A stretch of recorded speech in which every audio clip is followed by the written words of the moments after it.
Hello students, आज हम देखेंगे चैप्टर 3 के टॉपिक नंबर 3.2 स्थिति, पथ लंबाई एवं विस्थापन। स्थिति, आपको पता है कि कोई भी वस्तु अगर पेन मैंने यहाँ पे रखी है तो ये इसकी स्थिति हुई, यहाँ नीचे रख दी तो इसकी स्थिति ये हुई। तो स्थिति तो आपको आसानी से पता चल जाती है।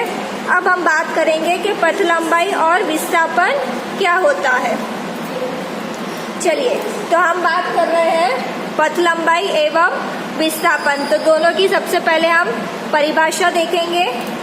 प्रारंभिक स्थिति से अंतिम स्थिति तक तय की गई दूरी को पथ लंबाई कहते हैं। मतलब अगर कोई भी वस्तु हो तो वो अपनी प्रारंभिक स्थिति से चलेगी और कुल दूरी तय करके जब अंतिम स्थिति पे पहुंचेगी तो वो दूरी, जो कुल दूरी होगी, उसको हम कहेंगे पथ लंबाई।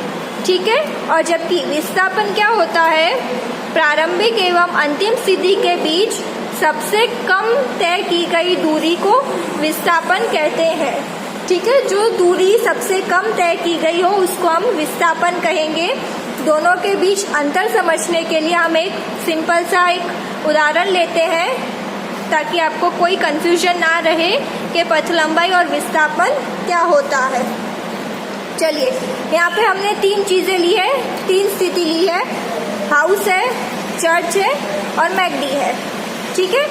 तो एक लड़का है जो अपने घर से चल के चर्च की तरफ को जाता है। यहाँ पे मैंने 1 लिखा है, मतलब पहली स्थिति से दूसरी स्थिति की तरफ जाता है, फिर चर्च से कहाँ आता है, मैकडी में आता है।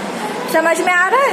मतलब एक लड़का अपने घर से निकला, चर्च की तरफ गया और चर्च से वापस आ रहा है मैकडी में। तो यहाँ पे सबसे पहले हम बताएंगे कि इसकी प्रारंभिक और अंतिम स्थिति कौन सी है। तो जब उसने अपने घर से चलना शुरू किया तो वो उसकी हुई प्रारंभिक स्थिति, और कहाँ पे आके रुका, मैकडी में, तो वो उसकी हुई अंतिम स्थिति। अब हम पता लगाएंगे सबसे पहले पथ लंबाई।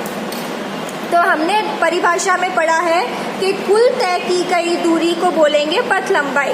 तो यहाँ पे देखिए, यहाँ से चलना शुरू कर रहा है तो यहाँ से लेके यहाँ तक, यहाँ से लेके यहाँ तक, तो ये पूरी उसकी क्या होगी, पथ लंबाई। तो यहाँ पे मैंने लिखा है 1 + 2 + 3, मतलब तीनों स्थितियों के अंतरों को जोड़ेंगे तो हमको मिलेगा पथ लंबाई। ठीक है। अब विस्थापन कैसे होगा, तो विस्थापन परिभाषा में हमने पढ़ा प्रारंभिक एवं अंतिम स्थिति के बीच की सबसे कम तय की गई दूरी। तो अब देखिए, प्रारंभिक स्थिति ये है, अंतिम स्थिति ये है, तो उनके बीच की सबसे कम दूरी ये होगी। यहाँ से ऐसे घूम के जाएंगे तो ये तो होगी उसकी पथ लंबाई, लेकिन कम तय की गई दूरी कौन सी होगी, ये वाली।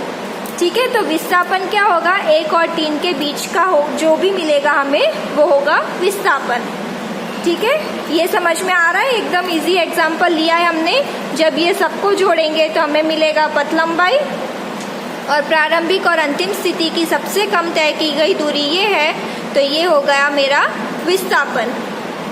चलिए, कुछ उदाहरण और देखते हैं।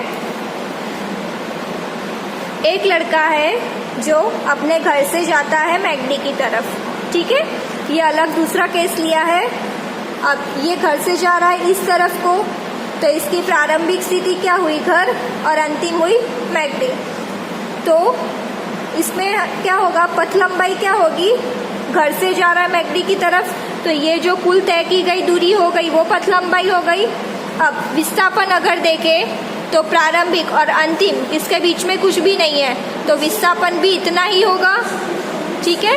तो ये इस कंडीशन में क्या हो रहा है, पथ लंबाई और विस्थापन दोनों क्या होगा, बराबर होगा। ठीक है। अब चलिए दूसरा केस लेते हैं। तो इसमें क्या होगा, पथ लंबाई 0 नहीं होगी जबकि विस्थापन 0 होगा। और ये हो भी सकता है पथ लंबाई कभी भी 0 नहीं होगी और विस्थापन 0 हो सकता है, नहीं भी हो सकता। चलिए, यहाँ पे भी हमने लिया है घर और मैकडी। तो एक लड़का है जो घर से मैकडी की तरफ को जा रहा है और मैकडी से वापस अपने घर को आ रहा है। तो यहाँ पे हम बोल सकते हैं विस्थापन 0 होगा। कैसे, क्योंकि उसकी प्रारंभिक स्थिति थी घर, और वापस घूम के कहाँ पे आया, घर पे ही आया। तो प्रारंभिक और अंतिम दोनों क्या हो गई, घर हो गई। तो यहाँ पे विस्थापन क्या हो जाएगा 0, जबकि पथ लंबाई क्या होगी, घर से वो मैकडी गया तो यहाँ से इतना जो दूरी होगी वो हम जोड़ेंगे, और मैकडी से वापस आया तो इतनी जो दूरी होगी वो जोड़ेंगे। मान लेते हैं ये होगी 5 किलोमीटर, ये भी उतनी होगी 5, तो हम पथ लंबाई के लिए दोनों को जोड़ेंगे तो कुल हो गई 10 किलोमीटर। ठीक है, समझ में आ रहा है? घर से शुरू किया और वापस से वो घर पे ही आ गया तो विस्थापन 0 हुआ और पथ लंबाई हुई 10 किलोमीटर। ठीक है, तो इस तरह से पथ लंबाई और विस्थापन को हम देखते हैं। आई होप आपको कोई कंफ्यूजन नहीं होगा पथ लंबाई और विस्थापन में। चलिए 2 पॉइंट्स और समझते हैं।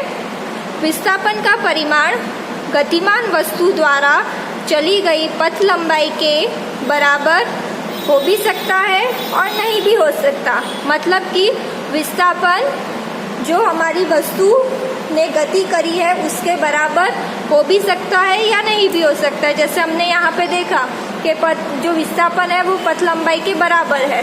ठीक है, लेकिन हर केस में ऐसा पॉसिबल नहीं है कि दोनों बराबर ही हो। तो विस्थापन पथ लंबाई के बराबर हो भी सकता है या नहीं भी हो सकता।